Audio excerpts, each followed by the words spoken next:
What is up, fellas? And welcome to the Aftershow. Feel free to call in and to chat. Let's talk about some old rocks.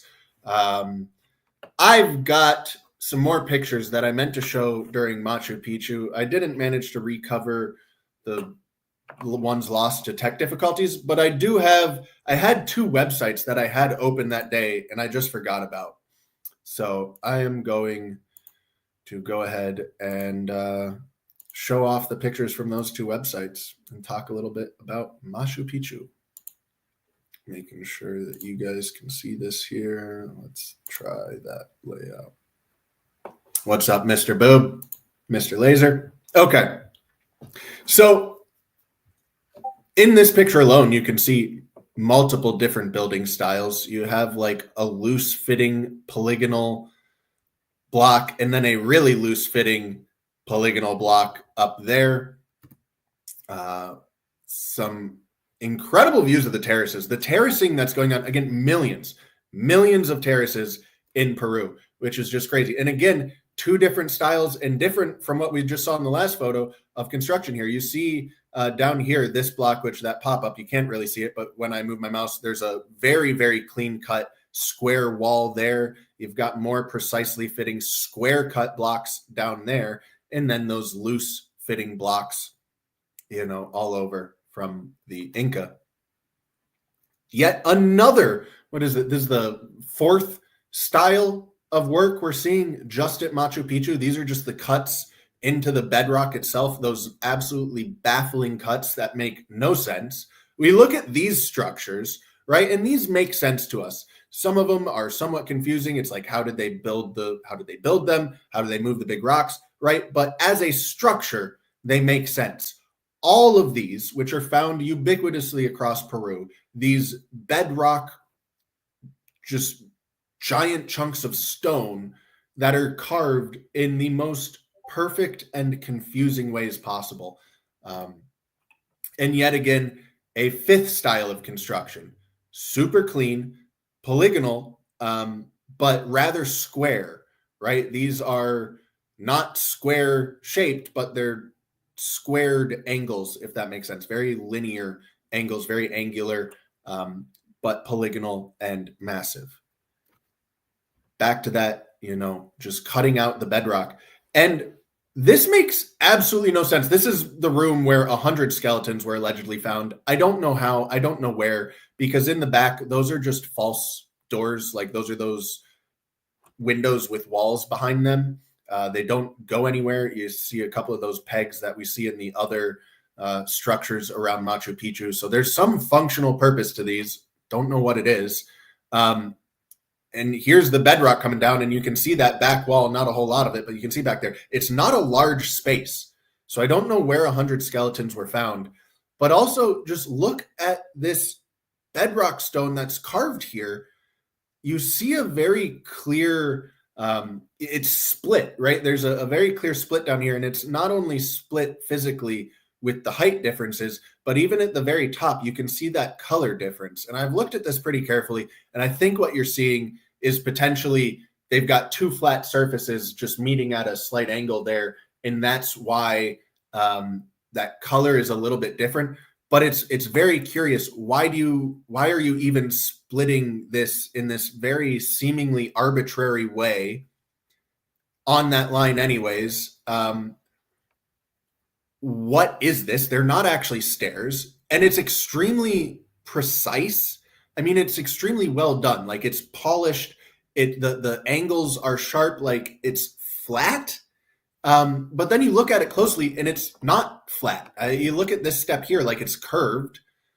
These lines aren't even straight. It's kind of wonky.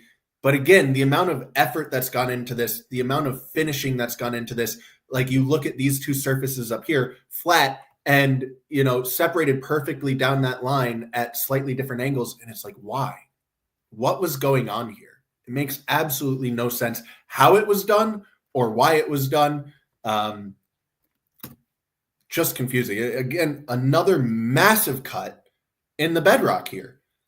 Or geopolymer that was poured and then somehow got dislodged and put at an angle. But like, why are you cutting that? What is that? It's just confusing. Scoop marks, right? So here you have megalithic, somewhat squarish blocks, but I would say this clearly looks different from those other blocks we were looking at a second ago with the 3 windows. The Temple of the Sun, I think, is what that one is, with the 3 windows. So we're up to like 6 different styles, the scoop marks and those nubs that clearly serve a purpose in Peru, more of those nubs on this building up here. And then again, back to that bedrock that just makes absolutely no sense. And again, it's perfect. It's perfect, but also like totally imperfect. I mean, this is not actually a flat surface here, but it is so well flattened and smooth and shaped. And like you see this rock fits in perfectly there, just like all of these other rocks fit perfectly together. Like clearly so much intention and effort went into this, but why and what is it and how? It's just so confusing. Kind of a cool picture. And when I looked at this image, man, right here, like just when my eyes first locked on it, I immediately was like, those look like concrete bags. I don't know if you've ever seen a wall built out of concrete bags where you leave the concrete in the bags and then you just get it wet. And you can peel the paper off or the paper will come off eventually. And like, it looks so much like this right here. And again, every single picture so far, I think, has had at least 2 different styles of construction. The very loose fitting ones, these are squared. These are totally squared. These are not polygonal. They're not super tight fitting. And yet another method of construction. Was this one of those super large polygonal megalithic walls that like got destroyed and tumbled down the mountain and they weren't able to reassemble it? Or what is going on here?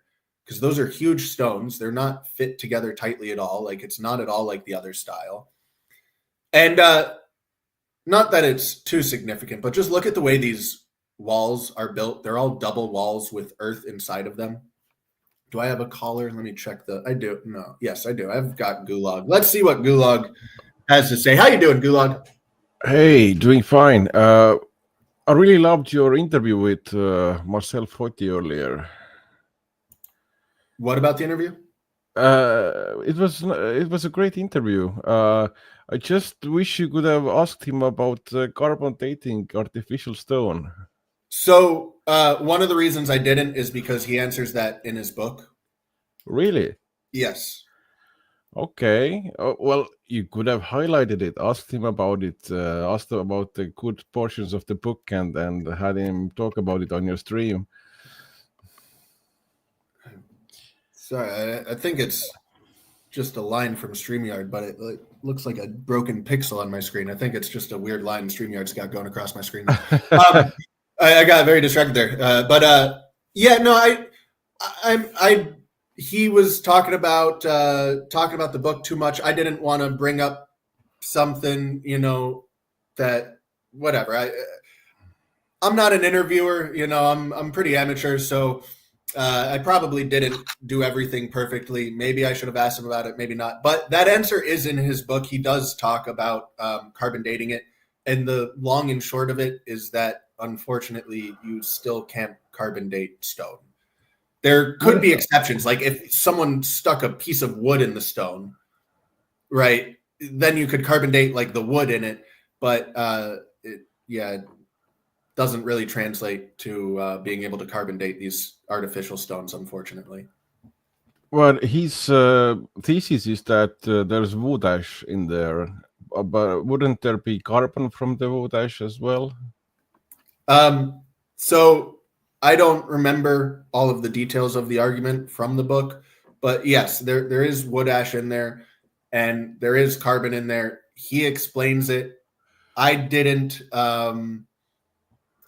I wasn't super concerned with that part of the book, so I didn't even like really super critically evaluate it to verify that everything he was saying was scientifically accurate and all of that. But I also didn't really have a reason to question it while reading it.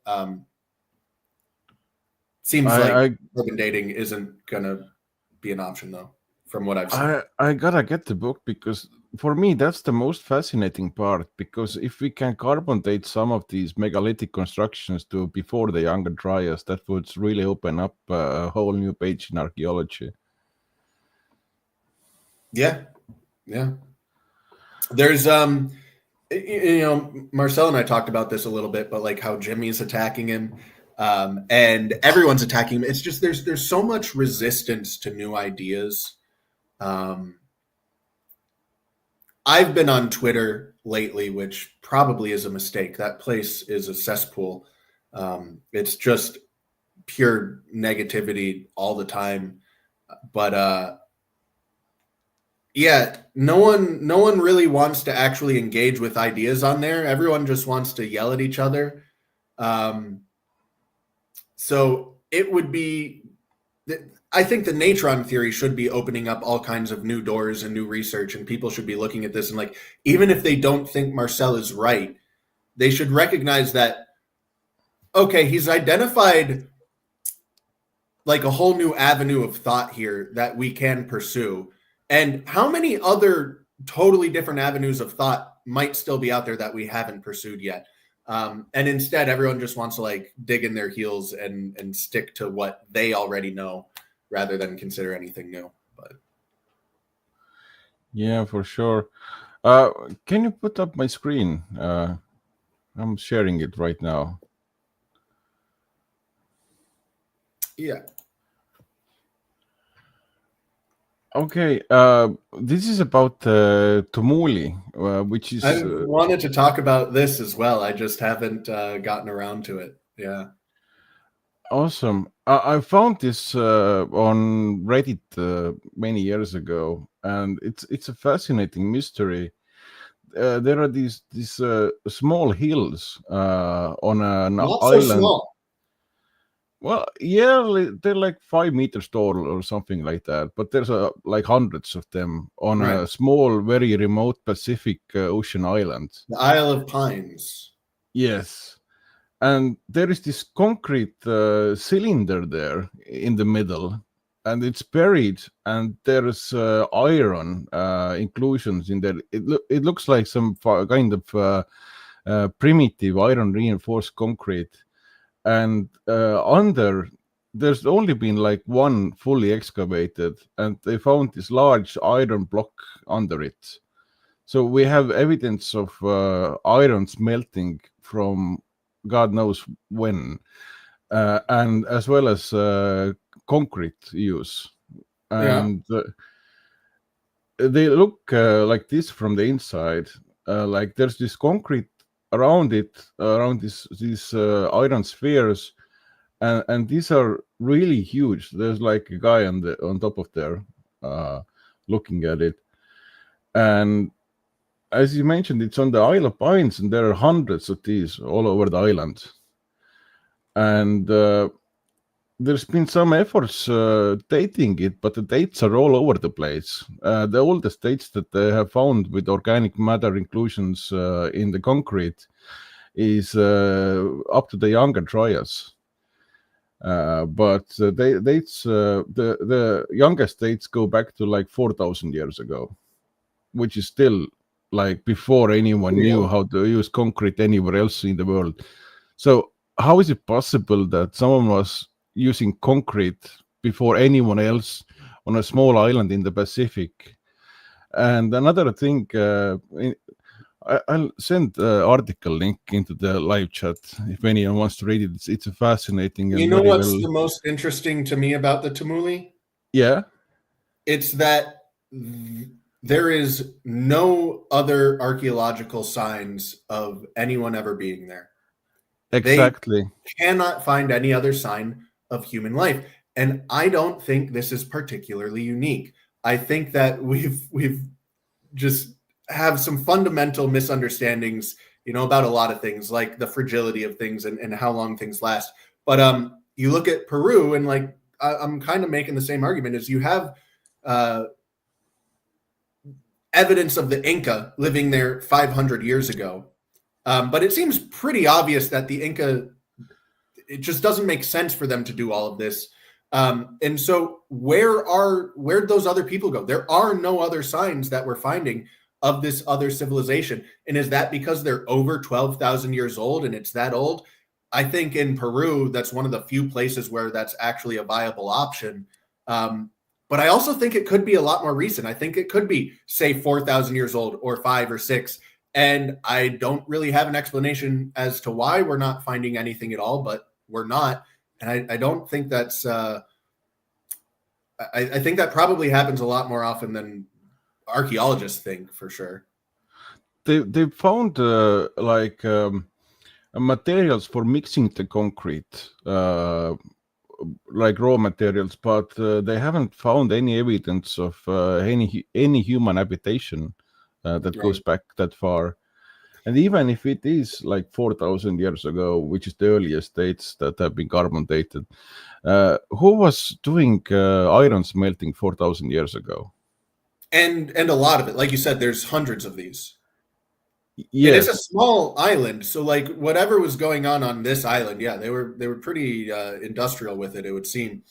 And something that was also interesting with the Tumuli is that no one's ever mentioning that these are like smelting. The Tumuli are actually for smelting. No one's ever saying that, which makes me feel like I'm missing a piece of information, because you have this giant concrete pillar, whatever you want to call it, core, that has a hole in the center of it, and then there's iron slag beneath it. And so, like, to me, that seems like a furnace. Like, that seems like it's clearly some kind of furnace for melting iron.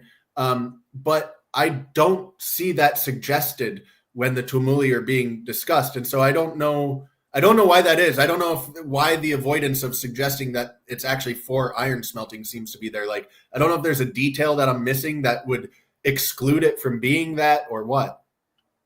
But if they were smelting iron, why weren't they doing anything with iron? Why just bury it? This piece of iron beneath this concrete block is like at least 2 meters tall. And also, why not concrete? Why are we only finding the concrete in these hills rather than buildings with it or other things with it? Yes. What's the practical purpose of any of this? Was it just like some religious purpose? There's no coordination, like there's no pattern with these things on the island either. It would be interesting to go offshore, because during the Younger Dryas, the sea level was a lot lower. There might be some Tumuli out in the ocean right now. Yeah. The only, yeah.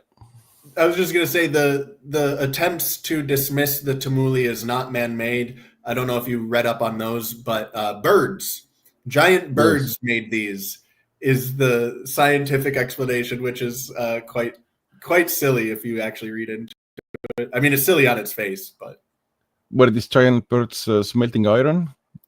Right.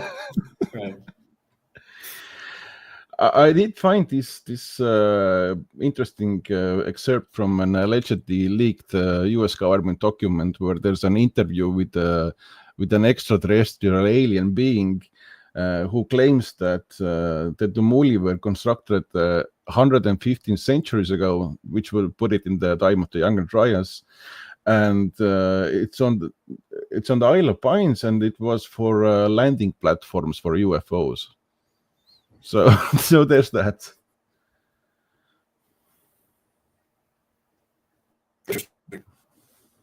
And when was that? When was this allegedly from, this document? I think it's from the 60s or something around that time. And do you know when the Tumuli were found? That's another weird aspect, because the main research with the Tumuli was done in the 70s and 60s. So it might be that whoever faked this alien document, supposing it's fake, I just learned about the Tumuli research in some archaeological journal. There's also interesting either way. Yeah. even if you take this document at face value and it was really an interview with an alien, the way they allegedly conducted the interviews is that they brought in a psychic with telepathic abilities who was interpreting the telepathic messages that the alien was sending, and basically, like, even if it was real, the psychic could have just made shit up based on what he or she was reading in the newspaper at the time. So yeah. But I think it's the most fascinating scientifically studied but not studied enough phenomenon. Like, it doesn't make any sense. It doesn't seem to have any practical purpose.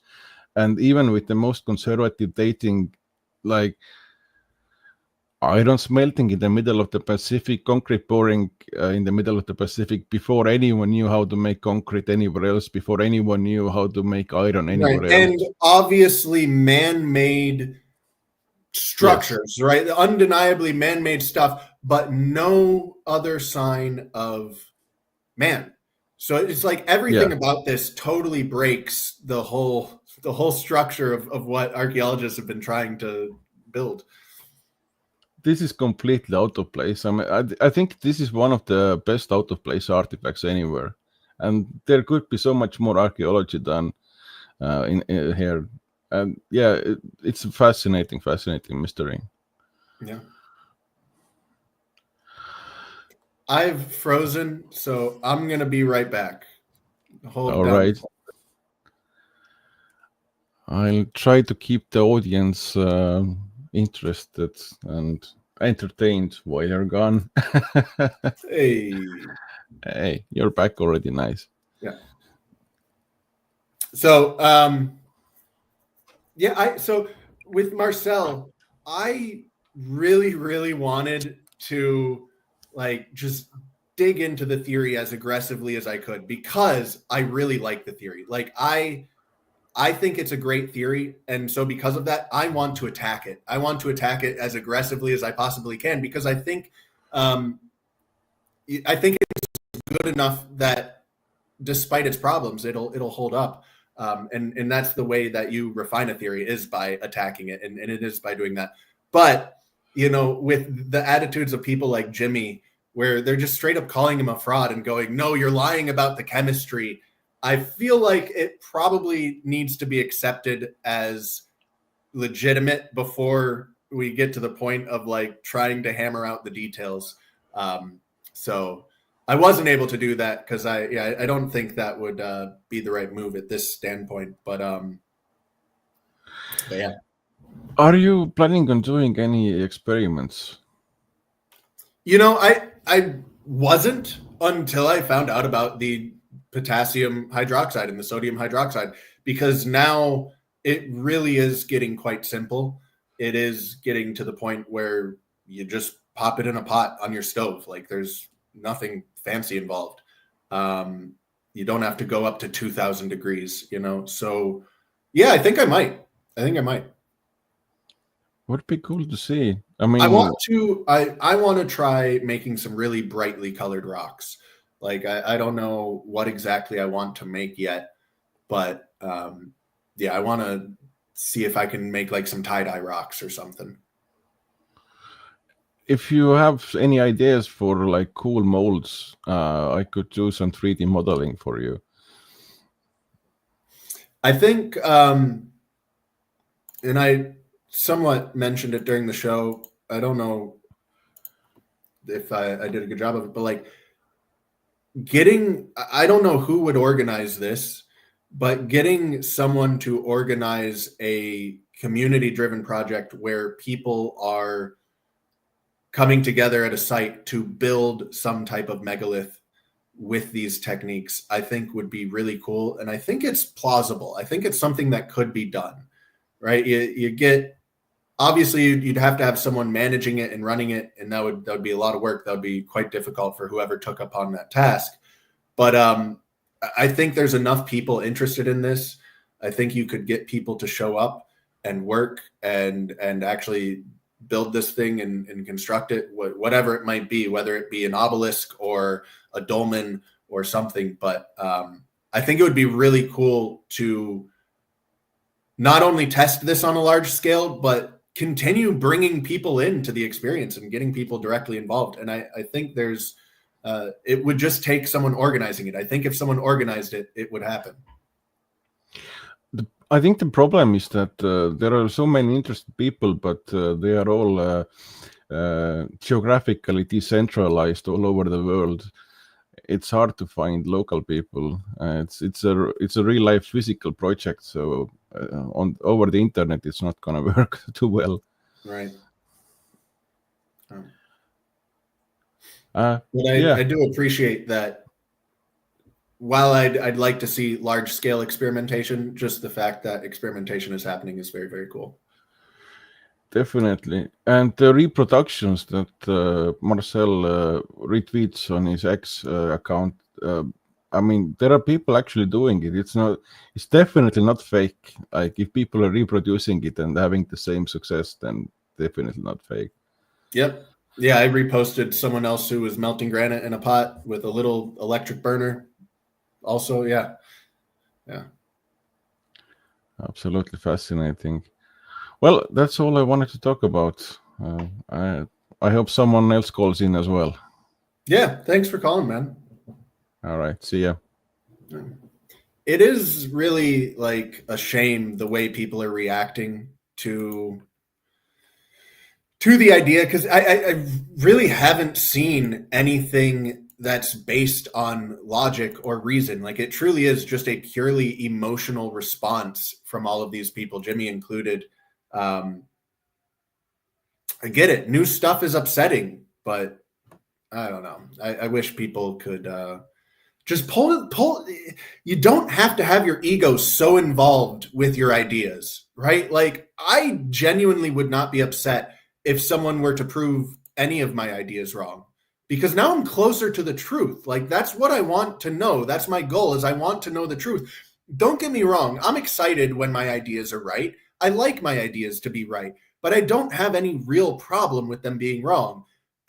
And that doesn't seem to exist for anyone else anymore. Like, everyone just, and the crazy thing is that there was a transition, right? It went from the pursuit of truth, the pursuit of knowledge, figuring things out. And then people got their egos involved, and it became, no, defending my ideas, defending my truth, defending that I'm right. I'm right. I need to show you I'm right. And now it's devolved even further. Like, they don't care about the truth. They don't even care about themselves being right. They care about scoring points against their enemies. They care about proving the other side wrong. And it's really sad to see the state of discourse. But let's get back to some cool pictures. So look at that mountain there, man. This is Machu Picchu.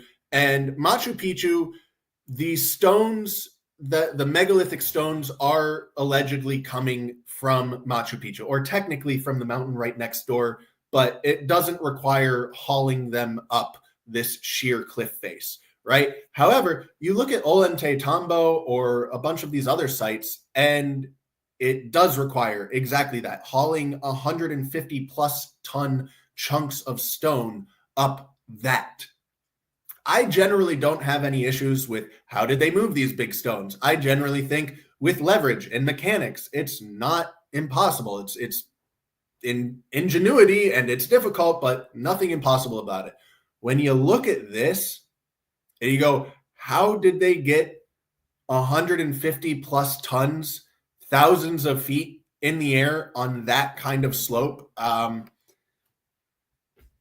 Now you're getting into territories where I go, I like, that's impossible. I have no ideas. I don't know how we would do that today, honestly, but certainly not back then without rope. Well, they had ropes, but not without pulleys or wheels or any of that. Not that a wheel would even help you here. Crazy shot, crazy perspective. You see all this terracing. And the question about water management, right? The question arose, I think Galunas maybe asked it, but how, these are all for like farming. All of these terraces are for farming. How are they getting enough water from that? And you look at this, and I don't know. I really don't know. Is that mountaintop really getting enough water to support all of that, enough rainwater? And I know that these guys were geniuses of water management. They have all kinds of irrigation and water management systems. But as far as I know, there wasn't anything that was like pumping water up the mountain. Impressive either way.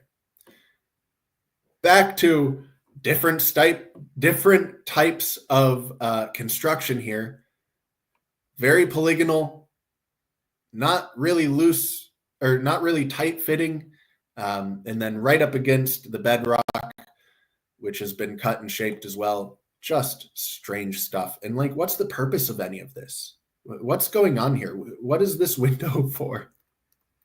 Nothing in Peru makes any sense whatsoever. That's a cool picture. Again, not the best pictures here, but like if you look at this stone here, you can just see how not straight the lines are between this. It would be so much easier. It would be so much less work if you were actually shaping these stones and trying to get them to fit perfectly together to make these straight lines. And they never are. And they have like little, there's a rock that's sitting on top on here and a rock that's sitting on top on here. So there's like this little dimple right there just to go up into that little crease in between those two rocks. Makes no sense. Another very cool picture, given some cool perspective. Their water management, right? But if it is just rainwater from the mountain, it is that's some very impressive water management if they manage to make that work. This is a rock carved in the shape of the mountain, which is kind of cool. More of the terracing.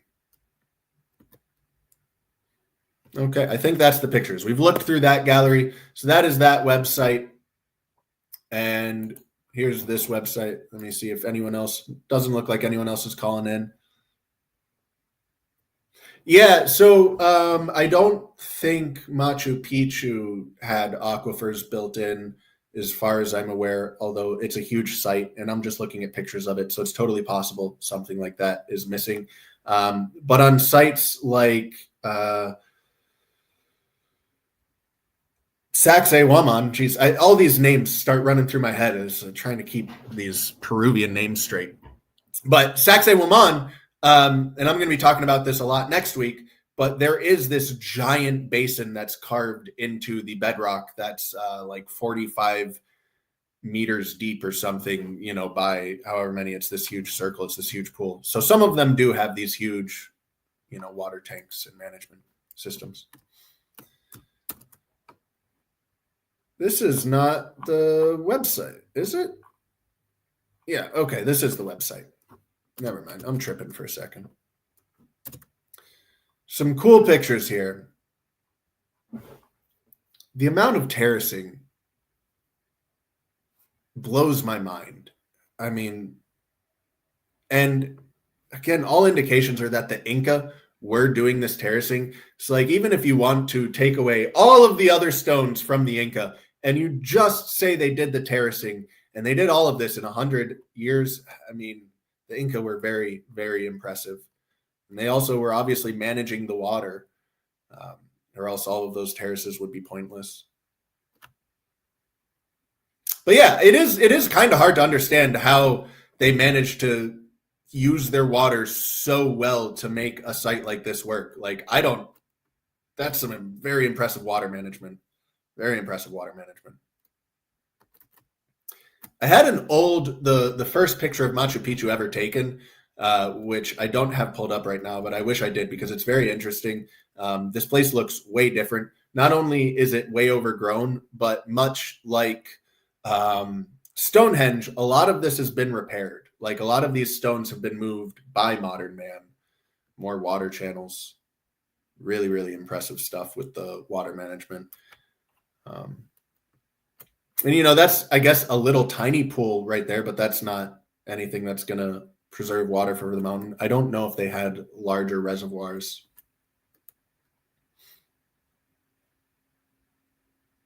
And I mean, again, it would seem that the Inca were doing this. Like, that is not those giant, perfectly fit together blocks. That looks like the loose fitting, there's mortar in this. It's still incredibly impressive, though. It's still functioning today, 500 years later, after being abandoned for 500 years, still flowing water today. That's very, very impressive. More of their water management. See, like that, I don't know how much of that is or isn't modern restoration. It looks like it's quite possibly like modern cement and rebuilt. I do know that they did rebuild quite a bit of Machu Picchu, but I don't know exactly what, you know. Crazy stuff.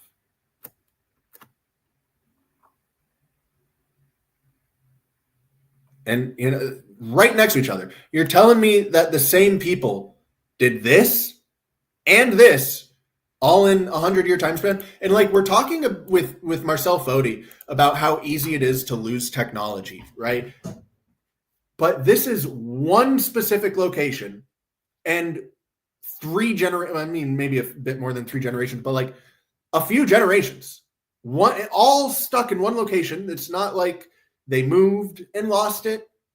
There's no real signs of, as far as I know, like major conflict and wars.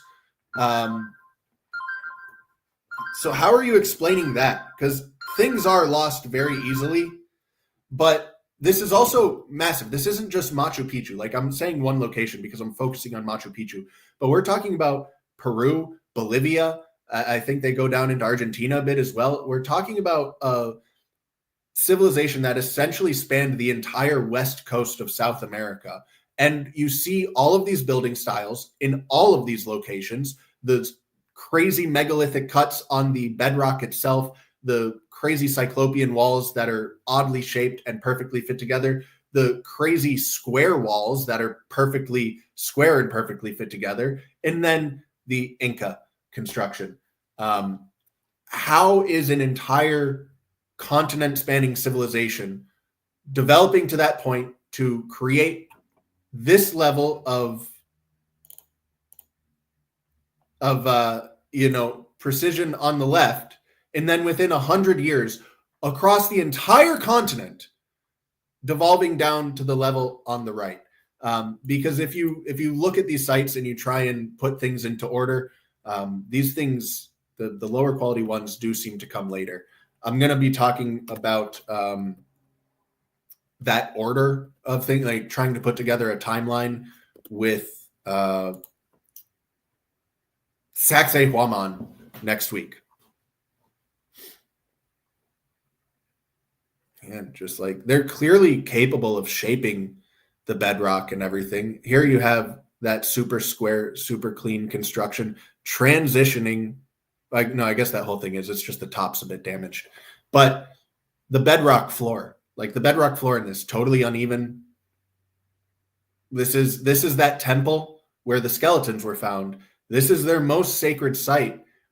They're clearly capable of working the bedrock. We saw down below those really weird steps, but then they leave the floor like this. Like just absolutely nothing makes sense in Peru. So confusing. Here's that other angle, right? Very strange. Very strange indeed.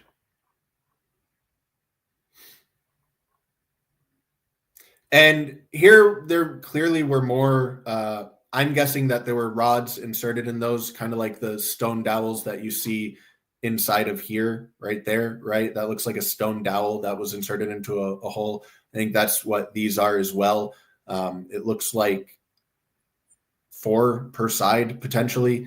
I have no idea. And then there's the thumbnail from my video a couple weeks ago, which had the eye hook at the top of the door, and then it had those metal dowels inside of a recessed nook on either side of the door. So potentially those were to latch something, right? Like they're recessed too deeply to make sense as hinges, and they're placed, not on the corner. They're like a foot over from the door. So it doesn't make much sense as hinges, but it kind of does as a latch.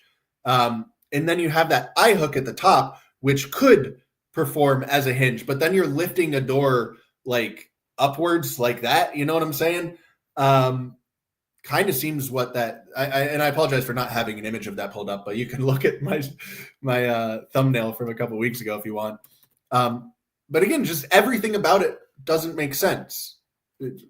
Even the doors don't make sense. Even the hinges don't make sense. And then they just leave this, so they're capable of making it, but they just leave it on their stairs because it broke.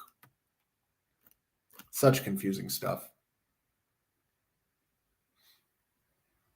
And they can carve that bedrock nice and flat like that, but not inside of their tower.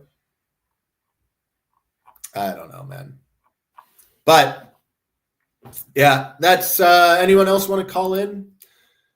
Anyone else have anything interesting to say? I could complain more about archaeologists on Twitter. I've been interacting with archaeologists on Twitter lately, and the thing about archaeologists is that most of them probably are just normal people quietly going about doing their job.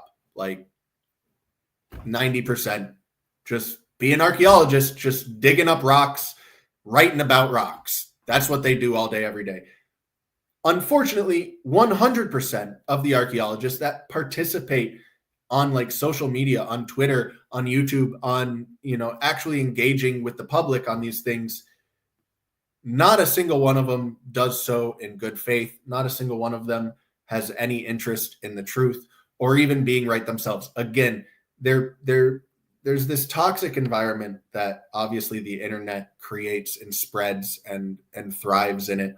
And like the normal archaeologists don't want to participate in that bullshit because it's bullshit. So they just do their job. And then the fucking sick psychopaths like Dibble, who are so fucking twisted in the head that, like, I don't know if you guys saw his tweet where he compared the houses burning down in California to what happened to him on Joe Rogan.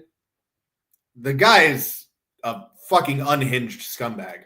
But, that's the type of person that is drawn to these arguments on Twitter. And so it's like, I've realized there's absolutely no hope in ever actually having a productive conversation with these people, of ever reaching these people, of them ever being reasonable or rational, which is a shame because it's destroying the image of archaeology.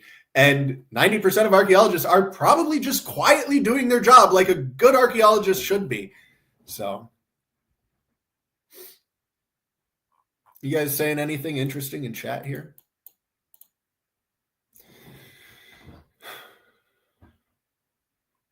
On that note of crazy people on Twitter, I don't know who Martin Straight is. He's connected to the geopolymer. He's connected to the Natron theory. And I don't know if like directly connected to it. I don't know if Marcel is working with him. I meant to ask him about Martin Straight actually.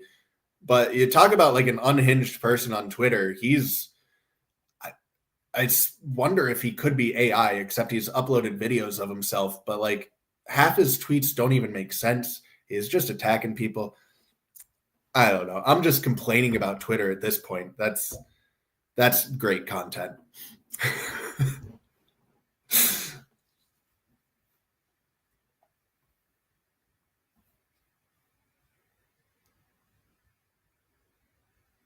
Take the constructive criticism. I'm not sure. I would, but I'm not sure which criticism you're talking about.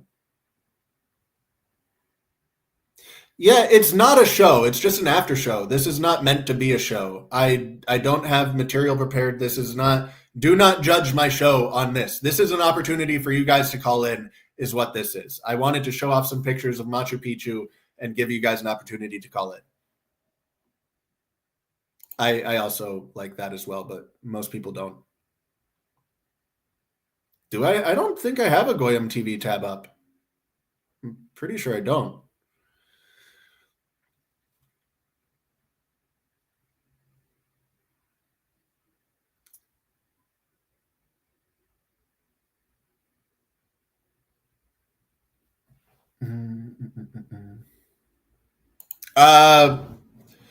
Yeah, I don't know. I haven't thought about it.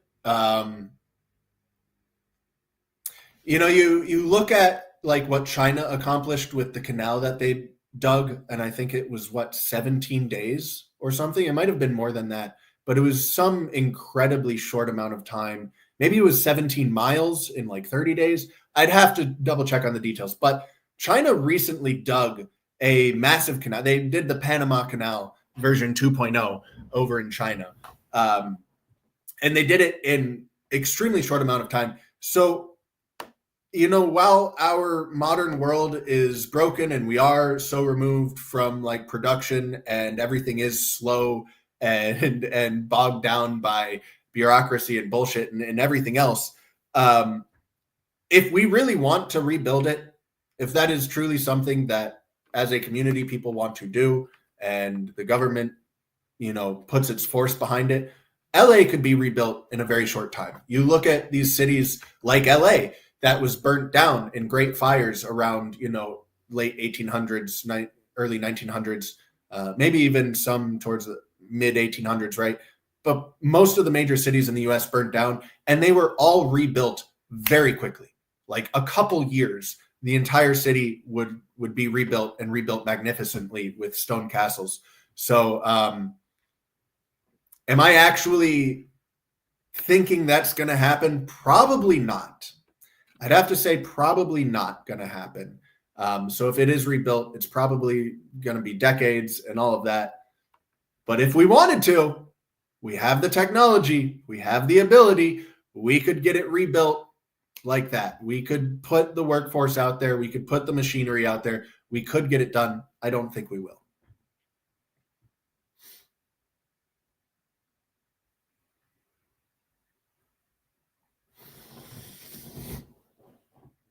I probably won't do the experiment today, but a tie-dye rock someday, maybe.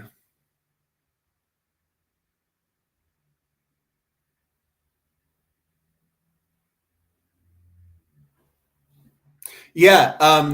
So these sites aren't excavated, not fully, like none of them, as far as I know.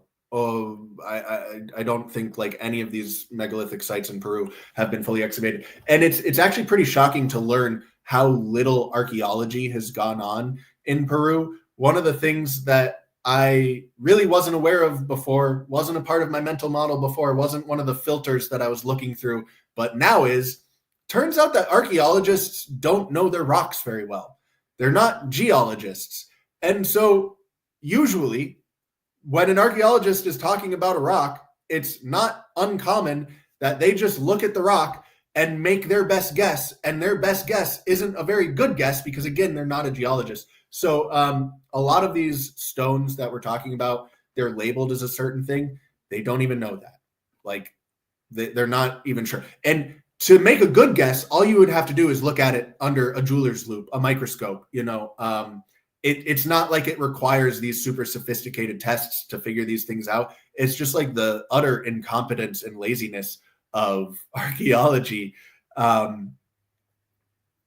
They don't even know the stone type. So yeah, excavations, that's so far removed from looking at a stone and figuring out what type it is. They haven't even done that level of work in most of Peru. So yeah, most of this stuff is still partially buried. We don't know how deep it goes. If you look at Sacsayhuaman, you can clearly see there's another level beneath the level that is visible.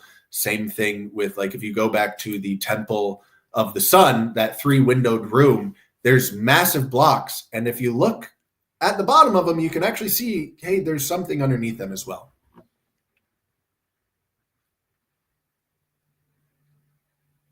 The chickens were calling. All right. Well, if no one else wants to call in, it's probably the after show.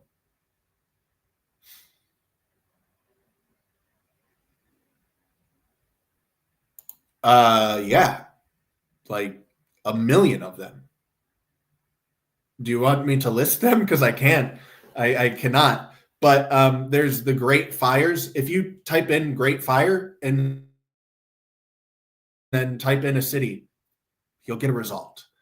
It can be an American city, it can be a European city, whatever, you'll get a result. So destructive events that destroy cities happen all throughout history. There is no shortage of them. Yeah, the Fire of London, right? That's one of them. I felt like I did a little bit as well a couple times. I didn't think it was bad. I didn't think I did it too much, but yeah, I could work on that.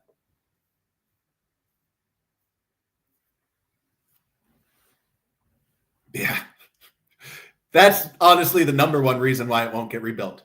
And I mentioned that in my explanations, like we're bogged down by bureaucracy and stuff. But yes, 100% California will not get rebuilt, and that's exactly why. Unless there's some major reform.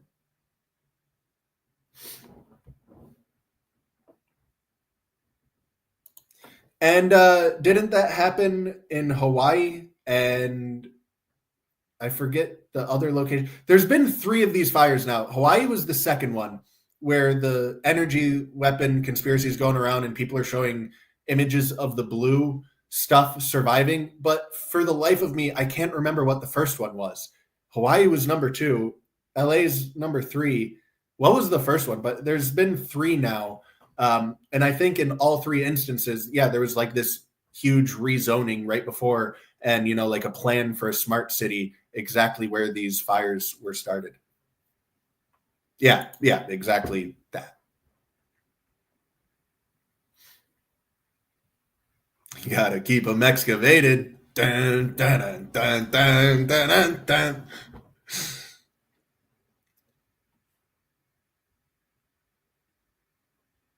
All right.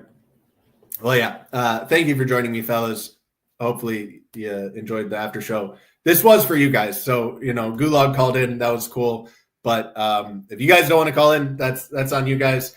But that's what the after show is for, is so that you guys can have, you're not interrupting anything, right? I don't have anything planned. So you're free to call in about whatever. You want to talk about an episode from a month ago or whatever.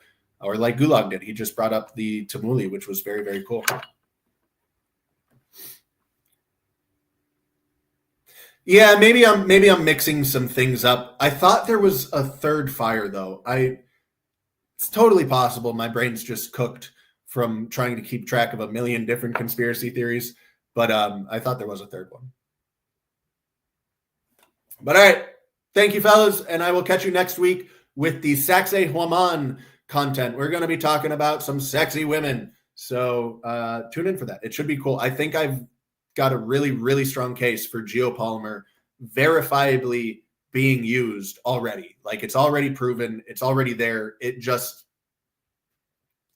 needs pointed out, just needs recognized, I guess. But catch you later, fellas.